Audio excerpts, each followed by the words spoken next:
Hai, welcome to my channel Sehat Bersama Nyoman.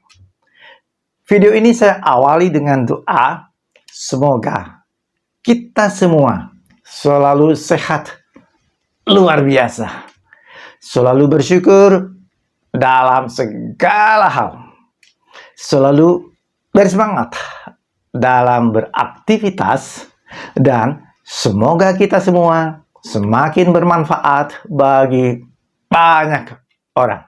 Amin. Belakangan ini, dalam 2 bulan terakhir, medsos diramaikan dengan berita polusi udara atau udara buruk mengepung ibu kota Jakarta dan sekitarnya. Seperti apa sebetulnya kondisi udara Jakarta dan sekitarnya? Supaya jelas, mari kita dengarkan cuplikan video berikut. Terpantau untuk indeks udara ini berada di kisaran 140 sampai dengan 170. Dan tercatat memang di sepanjang bulan Juli 2023 untuk DKI Jakarta ini masuk, dan kebanyakan yang masuk dalam zona merah, yang artinya kondisi udara tidak sehat. Kemudian sisanya untuk 2 hari saja masuk di zona kuning ataupun menyatakan udara dalam kondisi sedang. Tidak hanya di DKI Jakarta saja, Glenis dan juga saudara, nyatanya udara tidak sehat pun terjadi di wilayah-wilayah atau kota-kota penyangga DKI Jakarta. Salah satunya adalah Tangerang Selatan, yang dimana pada awal Agustus, dimulai dari Agustus 2023 awal sampai dengan saat ini, untuk Tangerang Selatan kota memang ternilai atau bisa dibilang masuk dalam zona merah, yakni kondisi tidak sehat per setiap paginya. Di saat yang sama, saat ini kualitas udara di Jakarta kembali berada di kondisi sangat buruk. Polusi udara yang semakin parah bahkan membentuk kabut di ibu kota. Memburuknya kualitas udara terjadi beberapa minggu terakhir. Polusi udara rata-rata di Jakarta pada bulan Juli 2023 adalah 47 mikrogram per meter kubik, sedangkan standar WHO adalah 5 mikrogram per meter kubik. Artinya, saudara, kualitas udara kita sudah di tahap darurat. Data Nafas ID mencatat tahun ini merupakan periode kualitas udara terburuk, termasuk di kota penyangga DKI Jakarta. Dampak polusi udara terhadap kesehatan, salah satunya adalah ISPA. ISPA adalah singkatan dari infeksi saluran pernapasan akut. ISPA bisa menimpa siapa saja, anak kecil, remaja, orang dewasa, dan manula. Namun ISPA lebih sering terjadi pada orang yang merokok atau terpapar asap rokok.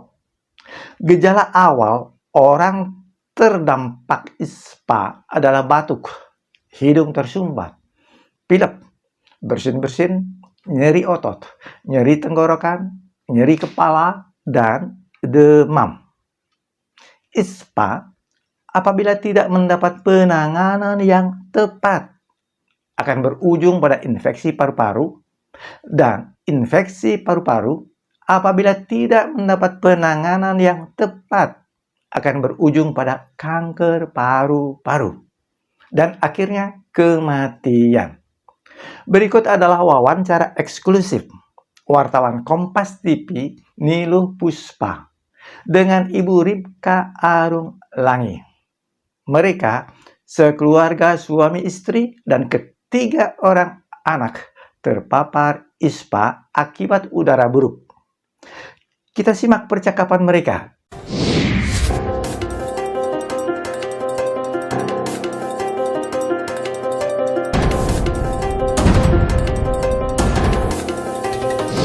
Saudara, polusi udara Jakarta nyata mengancam kesehatan warga. Ripka Arung Langi ini adalah seorang ibu dengan 3 buah hatinya yang mengalami sakit akibat polusi udara Jakarta. Bahkan anaknya ini harus mendapat perawatan intensif di rumah sakit akibat polusi udara. Saya sudah bersama dengan Ibu Ripka saat ini. Kita tanyakan langsung apa yang terjadi. Ibu Ripka, terima kasih sudah bersama Niluh. Kita turut bersedih dengan apa yang terjadi pada anak-anak Bu Ripka. Sekarang kondisinya anak-anak seperti apa, Bu? Ya, mereka masih sedang sementara recovery. Recovery ya? Sudah keluar dari rumah sakit 3 hari. Jadi 2 anak saya, satunya bayi masih pilek.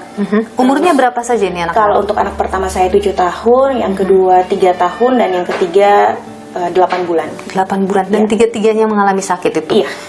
Saya dapatkan videonya mengalami kondisi yang sangat drop, itu yang mana? Pertama dan yang kedua. Yang pertama dan Iya, kedua. saya pikir yang ketiga bayi saya lebih tertolong karena dia full ASI ya. Hmm. Jadi dia hanya pilek, batuk, tapi untungnya nggak sampai sesak nafas. Oke, kalau yang dua ini muntah. Drop, sesak nafas, sampai membutuhkan bantuan oksigen. Apa yang terjadi waktu itu, Bu Ripka? Jadi kita baik-baik saja dan saya ada urusan kerjaan, lalu saya ajak rekan-rekan kerja saya makan di Jakarta. Itu outdoor. Lalu setelah kami makan itu di Kamis malam. Besoknya kami udah mulai drop semuanya. Jadi saya, suami saya. Apa yang dirasa waktu itu? Hari Jumat itu kami semua pilek. Oke. Pilek dan mulai batuk. Tapi makin intens pilek dan batuknya itu di hari Sabtu. Cuman karena saya lebih kuat imunnya dan kami minum obat, jadi akhirnya ya mending. Tapi anak saya nggak bisa toleransi. Mereka sampai muntah-muntah. Dan saya pikir ini gejala yang nggak biasa karena Tidak pernah terjadi selama ini sampai muntah-muntah seperti itu. Pernah, tapi untuk penyakit yang misalnya kan anak saya dulu malaria ya. Ini sangat aneh buat saya, terutama anak saya yang kedua karena dia makannya baik, dia juga aktivitas fisiknya baik. Seharusnya kalau ini keracunan makanan, kami makan Kamis dan Jumat harusnya mulai muntah, tapi Sabtu makin muntah, kemudian demam. Oke. Demam sampai berapa waktu itu? Saya nggak cek sih, cuma saya harus langsung kasih paracetamol. Kemudian akhirnya hari Minggu makin lemes, mereka berdua. Masih muntah-muntah juga. Iya. Jadi Sabtu dan Minggu. Jadi udah nggak muntah, tapi mual. Jadi oke. udah nggak mau makan lagi. Lalu hari Minggu malam itu udah mulai sesak. Dia keluhan sesak. Mereka berdua sesak. Mereka udah nggak aktif seperti biasanya lagi. Tidur pun juga susah karena sesak nafas. Iya. Bahkan sampai sekarang pilek dan batuk itu masih ada. Oke. Bayi saya juga masih pilek. Kemudian akhirnya Senin pagi kami memutuskan untuk harus bawa ke rumah sakit karena saturasinya makin rendah. Karena kami memang punya alat untuk mendeteksi saturasi. Kami juga konsul ke dokter.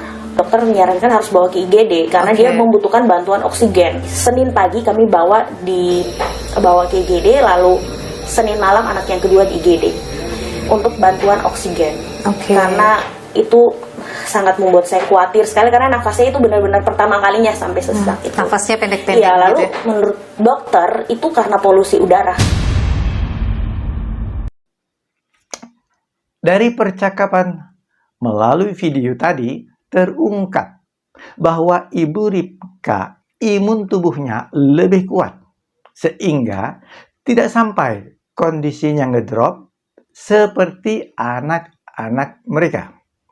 Pertanyaannya sekarang adalah bagaimana cara membuat imun tubuh agar tetap baik sekalipun menghadapi polusi udara buruk. Berikut adalah penjelasannya. Namun sebelum lanjut, silahkan subscribe terlebih dahulu. Terutama bagi yang baru pertama kali berkunjung di channel Sehat Bersama Nyoman. Atau bagi yang belum pernah subscribe sebelumnya. Silahkan subscribe sekarang. Bila sudah, saya ucapkan terima kasih. Cara merawat imun tubuh supaya tetap baik adalah mempraktekkan gaya hidup sehat.